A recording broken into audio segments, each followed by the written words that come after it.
અમદાવાદમાં કોંગ્રેસ ઓફિસ બહાર ગેનીબેન ઠાકોરનું પોસ્ટર, રાજીવ ગાંધી ભવન બહાર ગેનીબેનને અભિનંદન પાઠવતું પોસ્ટર।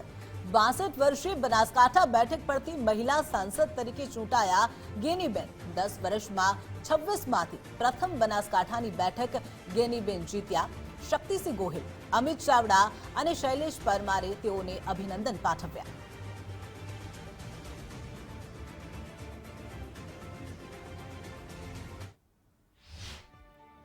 લોકસભાની ચૂંટણી પૂર્ણ થઈ ગઈ છે ને હવે પરિણામો જાહેર થઈ ગયા છે। ભારતીય જનતા પાર્ટી 25 બેઠકો પર, જ્યારે કોંગ્રેસ માત્ર એક મહત્વની બેઠક એટલે કે બનાસકાંઠા બેઠક ઉપર ગેનીબેન ઠાકોરે જે રીતે વિજય હાંસિલ કર્યો છે તેને લઈને કોંગ્રેસ ઓફિસ પાલડી ખાતે ખાસ તેમનું પોસ્ટર લગાવવામાં આવ્યું છે। બનાસકાંઠા લોકસભા બેઠક પરથી ગેનીબેન ઠાકોરને સાંસદ તરીકે ભવ્ય વિજય બદલ ખૂબ ખૂબ અભિનંદન તેવું શક્તિસિંહ ગોહિલ, અમિત ચાવડા અને શૈલેષ પરમારનું પોસ્ટર બનાવાયું છે। ખાસ બનાસની ગેની બેન ઠાકોર વિજેતા થયા છે, ત્યારે ખાસ 62 વર્ષે જે આ બનાસકાંઠા બેઠક ઉપર મહિલા સાંસદ મળ્યા છે। બીજી તરફ શક્તિસિંહ ગોહિલે પણ વાત મૂકી છે કે આ જે બેઠક બનાસકાંઠાની છે, છેલ્લા 10 વર્ષમાં પ્રથમવાર જે બેઠક મળી છે કોંગ્રેસને બનાસકાંઠાની, અને આ પ્રથમ બેઠક ઉપરથી હવે અમે 2027ની જે પહેલું પગથિયું છે કોંગ્રેસ જીત તરફ તે મૂકીશું, અને તેના તરફ અત્યારે હાલ કોંગ્રેસ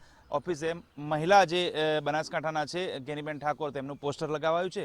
કેમેરામેન યોગેશ ઠક્કર સાથે સચિન કડિયા, ગુજરાત ફર્સ્ટ, અમદાવાદ।